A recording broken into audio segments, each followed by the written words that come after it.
morning. Welcome to the set of My Story.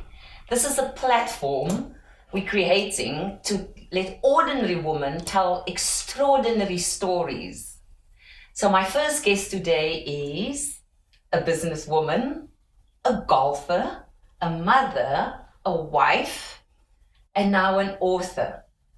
Welcome, Hanri, to the set of My Story. Thank you so much. It's nice to be here. So tell us a little bit about yourself. So, well, you mentioned half of my biography in there already. Mother of two, wife, serial entrepreneur, and now author. Yeah, my life has been quite an interesting journey up to date. My kids are at a stage now where I can pursue business further. I've got most of my businesses are in the hospitality industry, so that's the whole reason where the book came from. So we've been hit quite hard during lockdown. But other than that, just trying to live purposefully. Wonderful. So I met you at a gala that your company hosted. I think it's an annual gala. Yes. Correct me if I'm wrong. And I was invited by mutual friends, and a very glamorous night, I must say. People stepped out in style.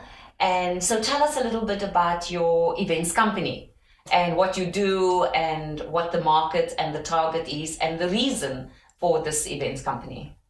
So to take it back to where it all started, I started the events company while I was still studying in my final year at Stellenbosch University, because I was looking for something that's going to be cheap enough to start without initial capital layout. So events company would have been that at that stage. And it has escalated from being a promotions company to an events company. And well, it has grown. So I've got numerous businesses in the hospitality industry. We've got our own catering company, own hiring company. So in terms of events, we are a one-stop shop. So we cover the entire event spectrum. The company that hosted the Your Story event is under HS Group. So we are like a PR and marketing company as well. That's amazing. So I know your partner, obviously through church affiliation. I was invited to the launch of your book, which unfortunately I couldn't make, and I so much wanted to be there. And so I landed a copy of your book and I did my homework. You'd be very impressed. Read your book, Living Purposefully in Crises.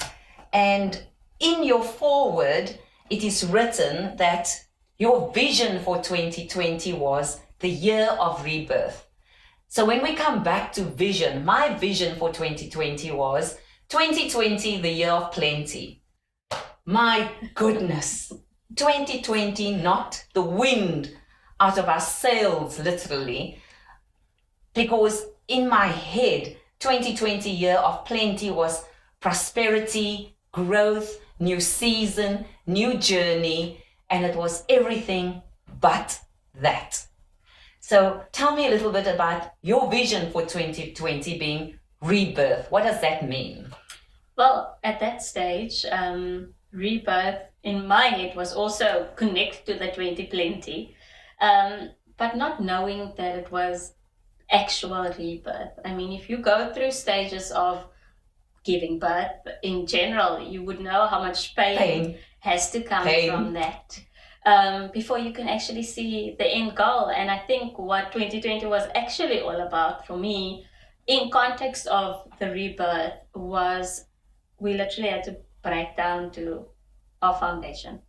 We had to get back to the basics. We had to endure things that we didn't think we would endure. And we just needed to get back to the start, to be able to start from scratch. And at that stage, it was, I don't think that was what any one of us had in mind. We thought it would be the start of something new. In essence, it was the start of something new. Exactly. But the old had to go before the new could emerge. So I get that because in my head also, when you think of a vision or a word or a statement to get you through the new year, and you make plans and you have goals and you have dreams, and then it gets derailed for whatever reason. At the time, we don't understand why this is happening. And that's why I like the scripture. What the enemy meant for evil, God will turn for good. And in your book, you quote a lot of my absolute favorite verses, especially, I will lift up my eyes to the hills. Where does my help come from? And your book talks a lot about that. And as you and I discussed, you know, that my 2020 was horribly derailed. As a matter of fact, from the beginning of 2020, and it kind of didn't stop until lockdown happened. And then sadly, I lost my husband during 2020 in August, to be exact. And so I've also suffered my little bit of crises. How did your business take 2020? How did it survive or not survive? Did it strive at all? Talk to me a little bit about that. So, well, initially when lockdown started, we were in for, what was it, 3 weeks of lockdown, 21 days. If we look at it now, a year later, to look at the hospitality trade, it's the first thing that closed. It was also the last industry that opened, and we literally only opened a week ago. So for the past year, business-wise, I've probably been operating for 3 months, maybe, if it was that much, and we weren't even operating at full capacity. So if someone had to tell me a year ago that we will be closed for 9 months, I would say from a business point of view, that would be impossible for any business to survive. Because normally, I mean, you'd be safe for about 3 months to have good reserves. And I'm talking about full on closed doors, nothing, no operation, nothing. And yeah, thank God that we've survived. And it's been a year later, and my doors are still open. You're still standing strong. Still standing. You're still standing strong. strong. So I had to explore other avenues of business. I started an interior decorating company in lockdown. Amazing. And that has actually gone a lot better than I expected, or it picked up a lot sooner than I would have thought it would. And I could repurpose my staff in that way. But yeah, we're still standing. We reopened our doors again now. Amazing. So we're still going strong. Thank you for your strength and for that encouragement. So now I want to get back to the nitty-gritty. So 2020 happens, we're in lockdown, we can't move, we can't go out. Socializing comes to a standstill. We actually in quarantine, so to speak. And we start thinking, like you said, out of the box. What do we do? And your inspiration to your friend in your book says you encouraged him to do a daily devotion to friends, to your village, to your people, to your tribe. And he in turn says, this woman should write a book because you are such an inspiration to him. So tell us about living purposefully in crisis, how your devotional came about in 2020.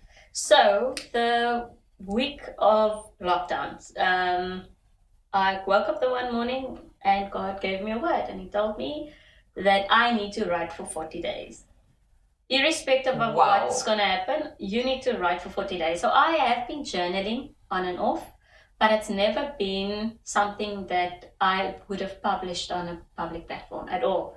So for me, being vulnerable and putting it out there was the first thing that was actually quite scary. But I also knew that if I wrote for 40 days, it would not be for anyone else. It would be my coping mechanism. Yes. So the day that lockdown started was day one of the book, and I committed to write for 40 days. And it was probably the most daunting task because I didn't know what I was going to write about the next day. So for me, I had to get up every morning and I had to wait for a word. I like that. In the waiting. Yeah. The waiting. I had to wait on God to give me a word for the day, and then just take a deep dive into what he wants to tell me and what I needed to go through.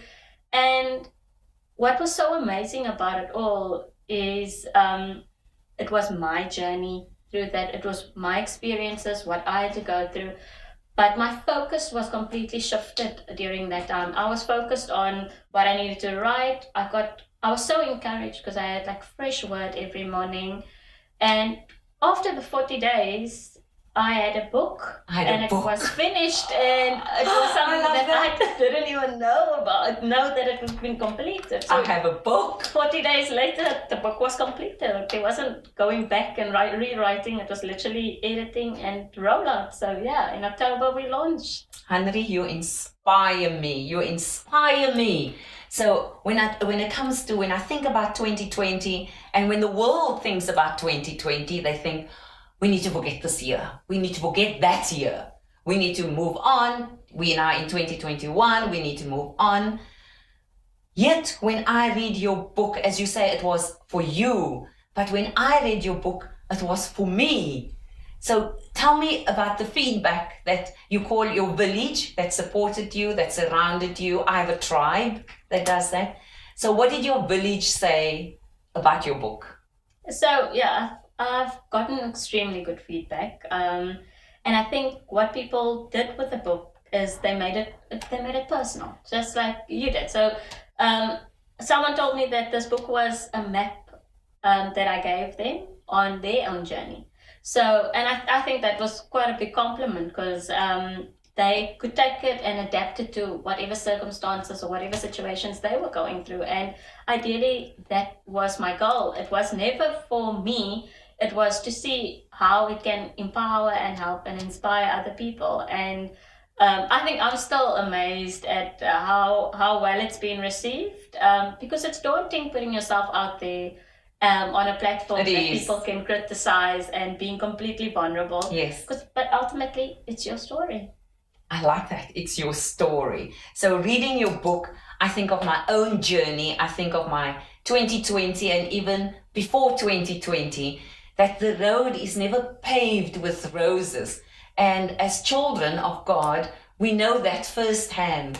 So if your story and my story can impact one life out there, and maybe for an audience, it may not be that you are going through a crisis, something extraordinary that's happened or not happened to you.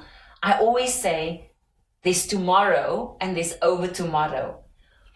But I take a leaf out of your book that if we do hit a crisis, I mean, this devotional is amazing. God's word is always alive and penetrates bone and marrow. That's what it says.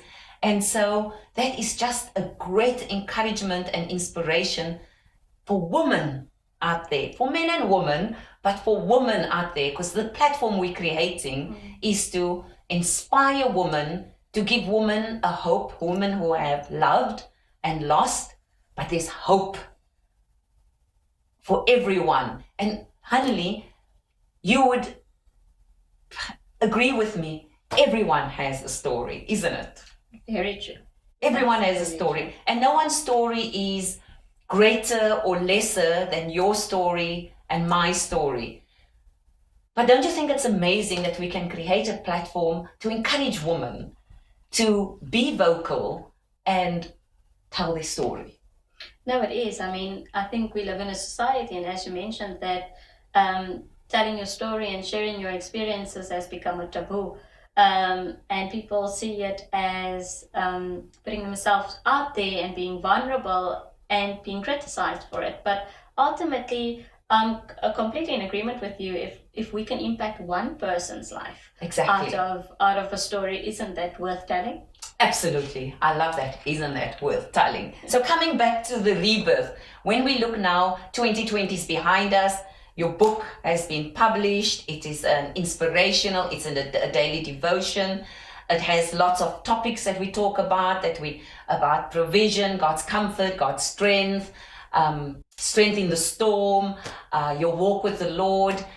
A word out there for anybody. What do you think woman's purpose is? Tell women about how do you feel about rebirth now? Well, if I have to go back and ask God to do it differently, I would probably do it the same way. And I know, as painful as it is, I've never learned so much about myself. I've never been so reliant on only God as I was this past year. And I've had to get down to a point where he is my ultimate provider. He's my ultimate comforter. So if I had to go back, is keep your eyes focused on him, and irrespective of what the circumstances is, irrespective of what you're going through, there's a reason for all of it. God Yes. would never bring you to it if he can't bring you through it. Love that. And it brings me back to the scripture, what the enemy meant for evil, God will turn for good. Agree? What the enemy meant for evil, at the time we don't understand. But in the long run, God brings it for good. So we don't understand the crises, we don't understand the sorrow, we don't understand the loss. But at the end of it, we have hope that God winds it up for good. 100%. Which I love, love, love. So your story inspires me to tell my story. And when I created the platform for my story, because of my journey of lockdown, prior to lockdown even, but probably during lockdown, and now that we're in 2021, I want women to be inspired by your story, my story, her story, their story, our story collectively. And so in your book, you talk about your village, because we can't journey alone. So I just want you to, before we end, tell women out there that whether you call them your inner circle, your outer circle, your prayer warriors, I call them my tribe, you call them your village, because we can't do it alone, no matter how we try, and we can't do it in our strength. Just in closing, tell us about your village that surrounds you and that walks this road with you. Yeah, I think that's very important. You are not an island. And I think even if it's sometimes just as a sounding board, you need that village. My village has been there. It's easy to pick up the phone. Even with the book, I had someone that I had to call every morning. It's like, oh, I got this word, but please test it for me. Am I being too diplomatic, or is this? Check it for me before I post it. And I think your village needs to understand you. They also need to be there, irrespective of whether they agree with you or not. It needs to be people that you trust, people that you're willing to share everything, but also people that is willing to keep your trust and not put your stuff out there. So it's an inner circle, but it's also your support structure. And it's so important that you don't go through certain things alone, because that ultimately causes so much more issues than just going out there and sharing your story with your friends, with your village, with your tribe. Your support structure, and not just support structure, accountability. Yes. Your village is there to keep you accountable for whatever you do. And I think it's very important that you get like-minded people that's part of your village. For me, I'm extremely lucky that I've got such a big group of friends, and we even say it with our kids, it takes a village to raise. It takes a village, exactly. It takes a village. Our kids is like everyone's kids, so and they know it. But yeah, I'm very thankful that I've got that structure behind me that I can call up. Doesn't matter what time of the day or what the situation is, how big or how small. It is just so important that you have someone that you can share that with. I love it. I love the bond of sisterhood. I love it that we can call ourselves a sisterhood, because we can laugh together, we can cry together, we can purge, we can discuss, we can debate, we can talk. And at the end of the day, we have a string, a thread that ties us one to another. And I love it when you say that when we travail in childbirth, the pain, but the ultimate result is this little bond infant that emerges from this painful process. And so in your book, you say about God has already written your story. Who are you? So again, I ask, who are you? please elaborate to the sister, the friend, the mother, the daughter out there about who are you? And is your story important enough to be told? I think everyone's story is important enough to be told. And I think that's the lie that the enemy tells people, that it's too small, it's not going to impact anything. I mean, it doesn't have to be big. Your story is still your story. Your journey is still your journey.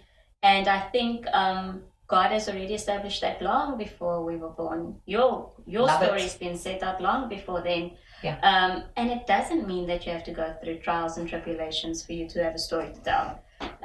It just means that being honest, being raw, and I think that's something that society lacks. I think we as women need to sit down and really ask ourselves, who are we?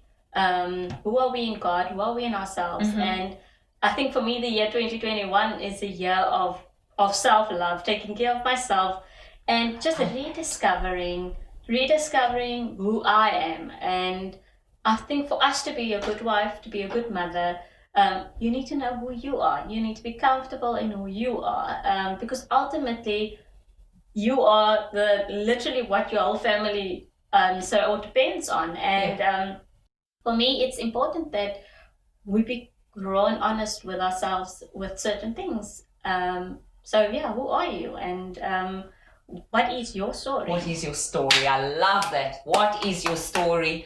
Who are you? Hanri, thank you from the bottom of my heart that you came to tell your story. We wish you well as an author. We look forward to your next book.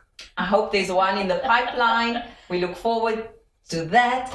And we want to wish you success in your business. God's got it, and you know that. And we know who our provider is. And I love it that you talk about love yourself, because God has already had set the record, and He's already set the path, and He's already created my story, your story, your story. So thank you very, very much. Thank you so much for having me. So if you enjoyed this video today, won't you please like and subscribe? And won't you just check in to the next episode of My Story?